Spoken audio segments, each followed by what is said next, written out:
और अल्लाह ने उस पर सुरखरू किया, और उसमें आप लोगों की मेहरबानी है, इस देही के इलाकों के लोगों की मेहरबानी है, मेरे इस हल्के के लोगों की मेहरबानी है, शहीद भुट्टो के पैरोकारों की मेहरबानी है। ये अब आ जाए, आज हमारा यौम तासीस है। हमें फख्र है, पीपुल्स पार्टी के पास हिस्ट्री है, किसी और पॉलिटिकल पार्टी के पास कोई हिस्ट्री नहीं है। आपके पास कुर्बानियों की हिस्ट्री है तो आपके पास कारनामों की भी हिस्ट्री है, और आपके कारनामे ये हैं कि आपके कायद ने इस मुल्क को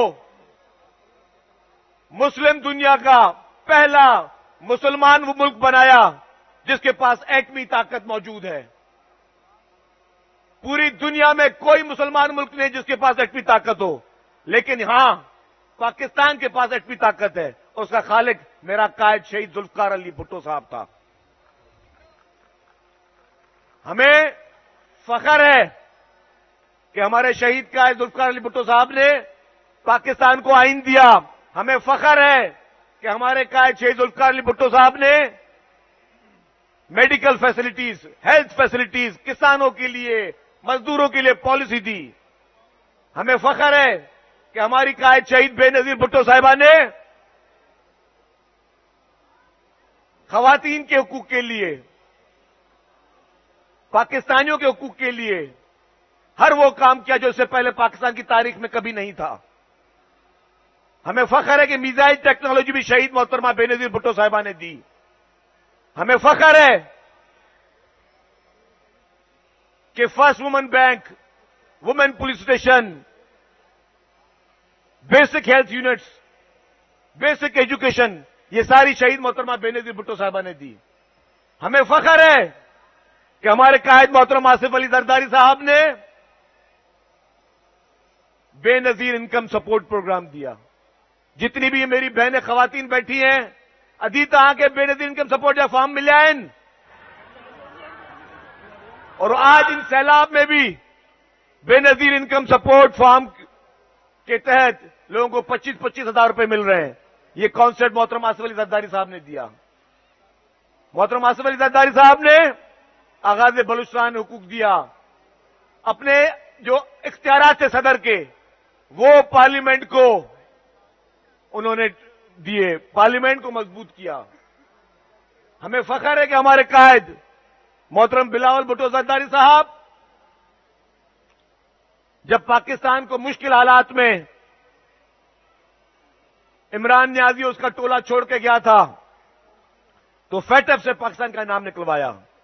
आपके कायद मोहतरम बिलावल भुट्टो जरदारी साहब ने एज ए फॉरेन मिनिस्टर पूरी दुनिया को यह पैगाम दिया कि हमें क्लाइमेट जस्टिस मिलना चाहिए, और उस क्लाइमेट जस्टिस के बाद जो कॉन्फ्रेंस हुई, वो जो कारनामा मोहतरम बिलावल भुट्टो जरदारी साहब जो पहले पॉलिटिशियन थे जिसने पूरी दुनिया में यह आवाज उठाई, उसके बाद ये मेहरबानी थी अल्लाह ताला की, और उनकी कोशिशें थी कि अब कोई भी दुनिया में मुल्क जिसमें कोई कुदरती आफत होगी तो पूरी दुनिया उस मुल्क के साथ खड़ी होगी। हमें फख्र है कि हमारे लीडरान के कारनामे हैं। इस सैलाब में, सैलाब की बदतरीन सूरत हाल थी, दुनिया की तारीख में इतना बुरा सैलाब कहीं नहीं आया। पाकिस्तान की तारीख में जो सैलाबी सूरत हाल सिंध में थी, हमारे लीडर मोहतरम बिलावल भुट्टो जरदारी साहब, हमारे वजीर आला, हमारी पूरी टीम उनकी सब मैदानों में थी। जिस जगह पे हम बैठे हैं, यहां पे सिर्फ पानी और पानी होता, सैलाब और सैलाब था। हमने दिन रात खड़े होके लोगों के शाखें बड़ी ऊपर करवाई ताकि लोगों के घर ना डूबे। यहां पे ब्रिजेस पड़ रहे थे, हम ब्रिजेस रोक रहे थे। पीपुल्स पार्टी की हुकूमत ने यहां पे लोगों को राशन दिया। तव्हां के राशन मिलो है, हथ मथे करे चो राशन मिलो, सब दोस्त सब बाहर भेड़ू चो राशन मिलो। यो राशन मुंह को ॾिनो, यो पाकिस्तान पीपुल्स पार्टी ॾिनो। पाकिस्तान पीपुल्स पार्टी ने सैलाब में लोगों के साथ खड़ी रही। पानी निकलवाने से लेके, राशन तक लेके, टेंट देने से लेके, हर किसी मुश्किल में पाकिस्तान पीपुल्स पार्टी खड़ी रही। और अब पाकिस्तान पीपुल्स पार्टी अब पाकिस्तान पीपुल्स पार्टी जिन लोगों के घर गिरे हैं उनको पक्का घर बना के दे रही है। अब पाकिस्तान पीपुल्स पार्टी जिन किसानों की फसलें तबाह हो गई हैं, जो भी गंदम की फसल लगाता है उसको 5,000 रुपए पर एकड़ हर किसान को दे रही है। ये इसे कहते हैं अवामी हुकूमत। इसे कहते हैं जो अवाम के दिलों में हुकूमत रहती है, जो अवाम के वोटों से चुन के आती है। मुझे इस हल्के ने जितवाया इलेक्शन। मैं उस वक्त जेल में था। 10 जमातें मिलकर मेरे खिलाफ इलेक्शन की यहां पे कोशिशें कर रही थी, लेकिन मुझे इस अवाम ने जितवाया। मैं इनका एहसानमंद हूं। और किसकी वजह से जितवाया? तीर की वजह से जितवाया। किसकी वजह से जितवाया? पाकिस्तान पीपुल्स पार्टी की वजह से जितवाया। ये है अवाम।